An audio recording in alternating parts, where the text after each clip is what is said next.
लेकिन चिड़िया आज से ही क्यों? अभी तो घर बनाने के लिए बहुत समय है। कालू भैया, मैं इसलिए आज से ही कह रही हूँ घर बनाने को, क्योंकि मैंने सुना है इस बार भयंकर गर्मी पड़ेगी। अगर हमारे ठंडे घर बनकर तैयार रहेंगे तो हम गर्मी से बच सकेंगे। हाँ चिड़िया बहन, तुम सही कह रही हो, क्योंकि पिछली बार मैंने अपना घर भयंकर गर्मी में बनाया था, जिसके कारण मेरा बेटा बीमार पड़ गया था और मेरी पत्नी बहुत ही मुश्किल से बची थी। तो फिर ठीक है, मैं भी अपनी पत्नी गौरी को खबर भिजवाता हूँ, वो भी अपने मायके से आ जाएगी। दोस्तों, हम आज से ही टूनी चिड़िया के साथ अपना घर बनाने का काम शुरू करते हैं।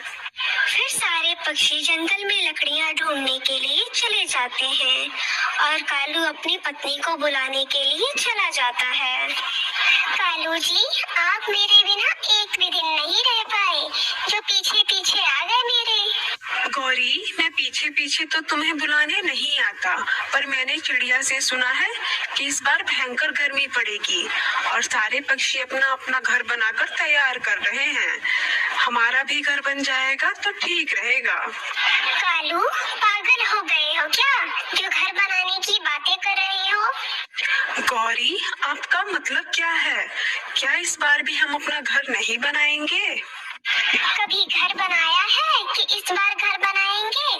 किसी कमजोर पक्षी का घर छीन लेंगे। गौरी, आखिर में हम हर बार ऐसा करते हैं और हर बार मात खाते हैं, इसलिए मैं ऐसा बोल रहा हूँ। चुप कर जाओ कालू, ये मम्मा का घर है। अगर किसी ने सुन लिया तो क्या कहेंगे कि हम घर नहीं बनाते हैं, पक्षियों से मार खाते हैं। ठीक है गौरी, अब मैं जाऊँ या यहीं पर एक दो दिन रुक जाऊँ? अब आए हो तो एक दो दिन रुक ही जाओ, नहीं तो मेरे मायके वाले क्या कहेंगे कि गौरी झगड़ा करके आई है और अपने पति के बुलाने पर भी नहीं जा रही है। ऐसे बातें करते ही गौरी कालू को वहीं रोक लेती है। ऐसे ही कुछ दिन बीत जाते हैं। दूसरी तरफ जंगल के सारे पक्षी बहुत ही मेहनत और लगन से अपना घर बनाने में लगे हुए थे। दोस्तों, ये कालू और गौरी कहाँ जाकर मर गए? इस बार भी वो लोग अपना घर नहीं बना रहे हैं। जब भयंकर गर्मी सताएगी तो किसी न किसी पक्षी का घर छीन लेंगे। हाँ कबूतर, तुम सही कह रहे हो, उन कालू और गौरी से सावधान रहना पड़ेगा, नहीं तो वो लोग हमारा बना बनाया घर हथिया लेंगे। आप लोग ठीक कह रहे हो, इस बार भी उन लोगों के दिमाग में कोई ना कोई शैतानी चल रही होगी, इसलिए तो वो अपना घर इस बार भी नहीं बना रहे हैं। अगर इस बार इन्होंने किसी भी पक्षी का घर छीना तो इन्हें मैं बहुत अच्छे से बताऊंगा। तब चिड़िया बहन, आप ये ना कहना कि ये हमारे पड़ोसी हैं। ऐसे बातें करते हुए सारे पक्षी अपने अपने काम में लग जाते हैं। कालू और गौरी भी वापस लौट आते हैं अपने जंगल में। कालू जी, आप बस सारे पक्षियों के घर पर नजर रखना कि किसका घर सबसे ज्यादा मजबूत और ठंडा बना है। पर वो क्यों गौरी? कालू जी, जिस पक्षी का घर मजबूत और ठंडा रहेगा, हम उसी पक्षी का घर छीनेंगे। मैं अभी जाकर देखता हूँ कि किस पक्षी ने अपना घर मजबूत और ठंडा बनाया है। ऐसा कहकर कालू कौवा वहाँ से चला जाता है और बारी बारी से सारे पक्षियों का घर देखता है। चिड़िया का घर सबसे मजबूत बना है, इसी का घर छीनेंगे हम लोग। मैं अभी जाकर गौरी को ये बात बताता हूँ। फिर कालू कौवा जल्दी से अपने घर जाता है और गौरी को बता देता है कि चिड़िया का घर सबसे मजबूत बना है। बस कालू जी, अब हो गया फैसला, अब हम उस चिड़िया का ही घर छीनेंगे। वो छोटी चिड़िया तो बहुत ही आसानी से हमारे झांसे में आ जाती है। फिर वो दोनों चिड़िया का घर बनने का इंतजार करते हैं और ऐसे ही कुछ दिन बीत जाते हैं। कालू जी, बहुत ही तेज गर्मी पड़ रही है, अब ये गर्मी तो मुझसे बिल्कुल भी बर्दाश्त नहीं होती है। जाकर देखो कि चिड़िया का घर कब तक बनकर तैयार होगा। बस गौरी 1-2 दिन ही लगने वाले हैं इस चिड़िया को। वो अपने छत का काम कर रही है। टूनी चिड़िया, मेरा घर तो बन गया है, तुम्हारा घर बनने में अभी कितना समय लगेगा? कबूतर भैया, बस आज का दिन, उसके बाद मेरा घर भी बनकर तैयार हो जाएगा। फिर सारे पक्षी बड़ी मेहनत से अपना अपना घर बना लेते हैं और सुकून से उसमें रहने लगते हैं। गौरी, क्या सोचा है? कैसे घर छीनेंगे हम उस चिड़िया से? कालू जी, बस आप बाजार से ताले लेते आओ, तब मैं बताती हूँ घर कैसे छीनेंगे। फिर कालू कौवा बाजार से कुछ ताले खरीद लाता है। कालू जी, अब हम इस तालों को बेचने के लिए जाते हैं। लेकिन क्यों गौरी, हम इन तालों को क्यों बेचेंगे? आप बस मेरे साथ चलो और देखो कि मैं ये ताले क्यों बेच रही हूँ। फिर गौरी और कालू ताले बेचने के लिए चले जाते हैं। वो कुछ पक्षियों को ताले बेच देते हैं। अरे कालू गौरी, आपने कब से ताले बेचने का काम शुरू कर दिया? जब से आपने देखा है तब से ही, अब आप भी एक ताला खरीद लो। ठीक है कालू भैया, मुझे भी एक ताला दे दो। ना चिड़िया बहन, ताला तो मैंने खुद से ही लगाना है, आपसे ना लगाया जाएगा। तो फिर ठीक है गौरी बहन, आप ही लगा दें ताला। फिर कालू और गौरी घर के अंदर से ताला लगा लेते हैं। कालू भैया, ताला घर के अंदर से क्यों लगा रहे हो? ताला तो घर के बाहर से लगता है। छोटी चिड़िया, हमारी मर्जी, हम चाहे ताला बाहर से लगाएं या अंदर से। गौरी बहन, ये घर मेरा है और मर्जी भी मेरी ही चलेगी। कौन कहता है कि ये घर तेरा है? अब ये घर हमारा है, इस पर ताला जो हमने लगाया है। अब चलो भागो यहाँ से। चिड़िया रोते हुए वहाँ से चली जाती है और कालू और गौरी बहुत खुश होते हैं। कालू जी, ये देखो, चिड़िया ने कितना सारा भोजन जमा कर रखा है। अब हमें इतनी तेज गर्मी में कहीं भोजन ढूंढने की जरूरत भी नहीं है। चिड़िया को भगाकर कालू और गौरी बहुत ही ज्यादा खुश थे और टूनी चिड़िया रोते हुए अपने दोस्तों के पास जाती है और उन्हें सारी बात बताती है। चलो चिड़िया बहन, मैं अभी तुम्हारे साथ चलता हूँ और उन जालिमों को अच्छे से बताता हूँ। फिर चिड़िया और उसके दोस्त चिड़िया के घर जाते हैं और कालू गौरी को निकालने की बहुत कोशिश करते हैं, पर कालू गौरी घर से नहीं निकलते हैं। कबूतर भैया, चलो यहाँ से, ये दोनों बहुत ही ज्यादा मक्कार हैं। मैं अपने लिए कोई और घर बना लेती हूँ। चिड़िया बहन, आपने ये घर बहुत दिनों में और बहुत मेहनत से बनाया था। हम आपकी मेहनत को ऐसे जाया जाने नहीं दे सकते हैं। मैं इन दोनों को तो सबक सिखा के ही रहूंगा। मैं घर के बाहर अपना ताला लाकर लगा देता हूँ। जब भोजन खत्म होगा तो भूखे मरेंगे। इनकी सजा यही होगी। फिर वो पक्षी ऐसा ही करते हैं, घर के बाहर ताला लगाकर चले जाते हैं। लेकिन चिड़िया बहन, गर्मी तो बहुत तेज पड़ रही है और इतनी तेज गर्मी में आप अपने लिए घर कैसे बनाओगी? मिट्ठू भैया, मैं सोच रही हूँ कि मैं लकड़ी की जगह मिट्टी का घर बना लेती हूँ। मिट्टी का घर? पर वो कैसे? हमने तो कभी नहीं बनाया। तोते भैया, बचपन में मैं अपने मम्मा के साथ मिट्टी के घर में रहती थी। मेरी मम्मा को मिट्टी का घर बनाना बहुत ही अच्छे से आता था, तो तभी से मैंने भी सीख लिया। ठीक है चिड़िया बहन, आप मिट्टी का घर बनाओ और हमसे कोई मदद चाहिए होगी तो हम आपकी मदद करने के लिए हमेशा तैयार हैं। फिर टूनी चिड़िया मिट्टी का घर बनाना शुरू कर देती है और सारे पक्षी उसकी मदद करते हैं, उसको नदी से मिट्टी ला कर देते हैं। इस तरह टूनी का घर बहुत ही जल्दी बनकर तैयार हो जाता है। अरे वाह चिड़िया बहन, आपका मिट्टी का घर तो बहुत ही सुंदर बना है। जी कर रहा है कि मैं भी अपना मिट्टी का घर बना लूं। चिड़िया बहन, घर तो वाकई में बहुत ठंडा है। अगली बार से हम भी मिट्टी का घर ही बनाएंगे। फिर टूनी चिड़िया खुशी खुशी से अपने मिट्टी मिट्टी के घर में रहने लगती है। दूसरी तरफ कालू और गौरी का भोजन खत्म हो जाता है। वो लोग भूख से तड़प रहे थे, लेकिन बाहर से ताला बंद था। कालू जी, ये दरवाजा तो खुल ही नहीं रहा, जरा धक्का तो लगाना। कालू और गौरी बहुत ही ज्यादा जोर लगाते हैं, लेकिन उनसे दरवाजा नहीं खुलता है। अब मरेंगे भूखे हम यही हमारी गलती की सजा है। फिर कालू और गौरी उस बंद घर में भूखे ही मर जाते हैं।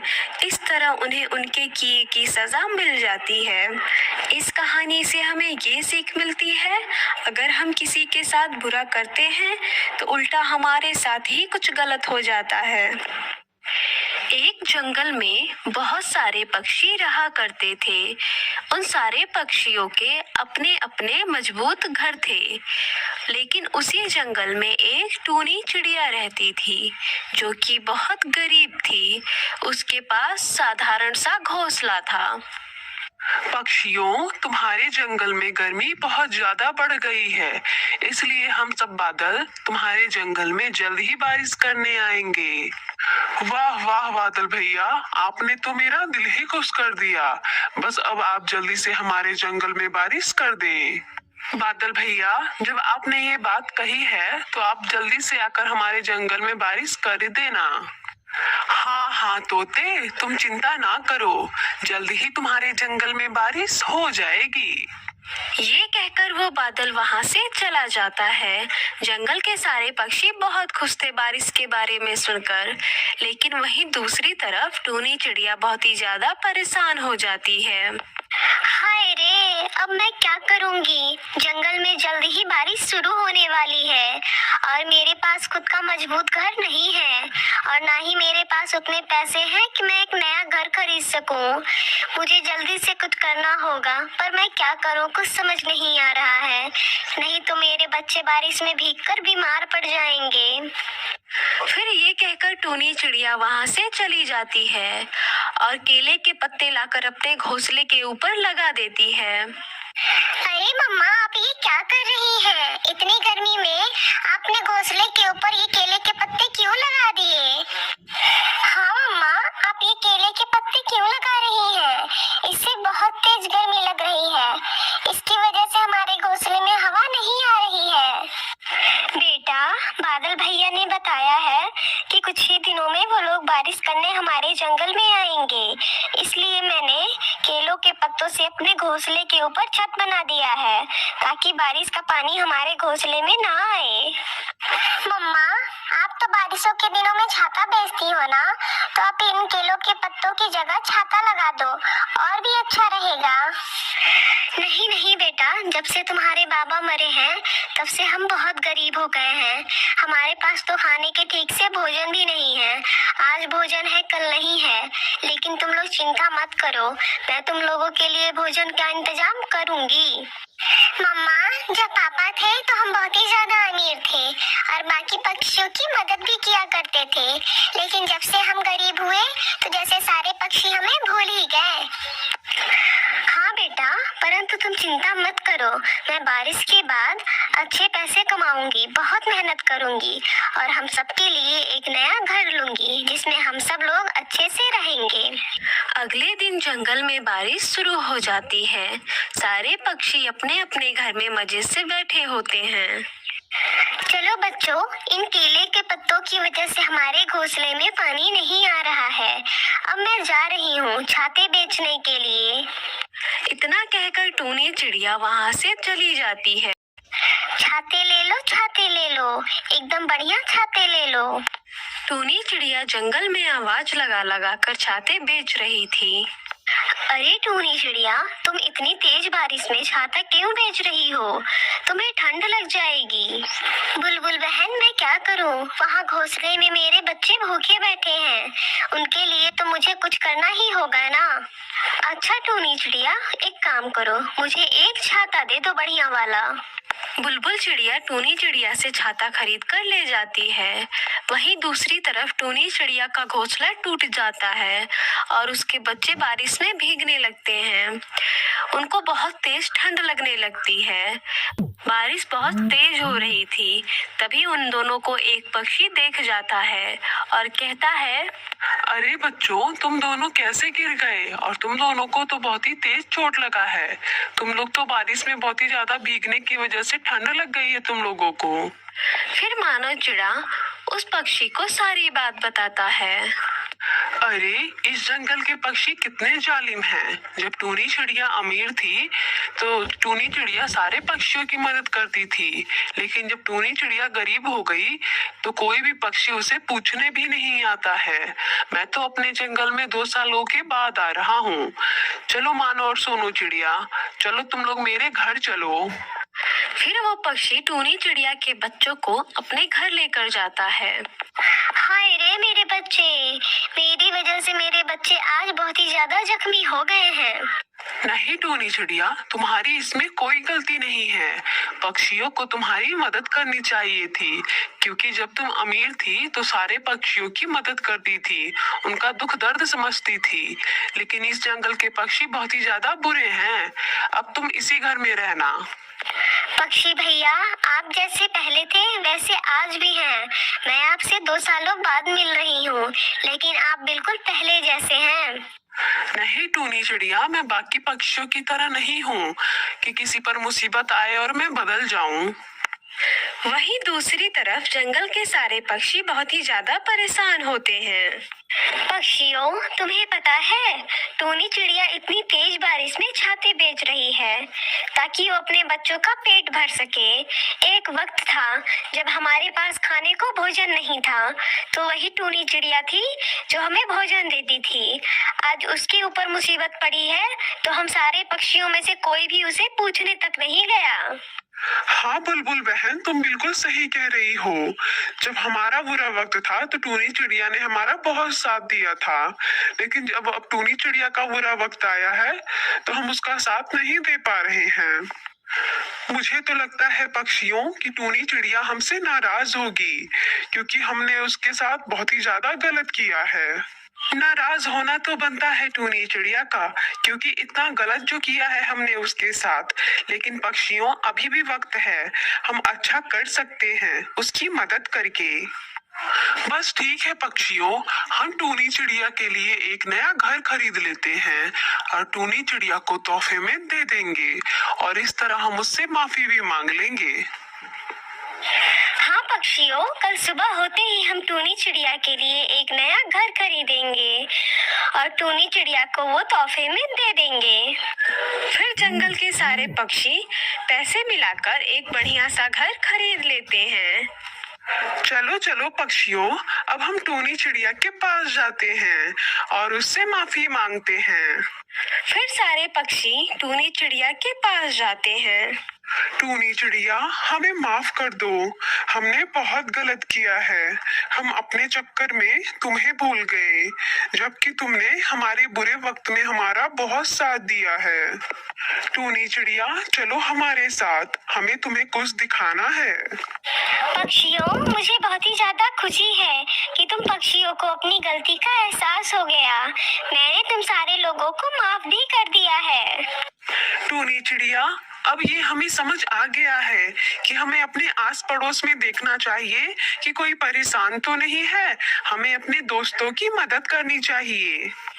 फिर टूनी चिड़िया सारे पक्षियों के साथ चली जाती है। ये देखो टूनी चिड़िया, हम सारे पक्षियों ने मिलकर तुम्हारे लिए एक नया घर खरीदा है। नहीं नहीं पक्षियों, ये घर मैं नहीं ले सकती हूँ आप सबसे।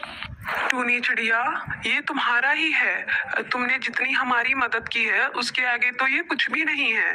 ये घर तुम्हारा है।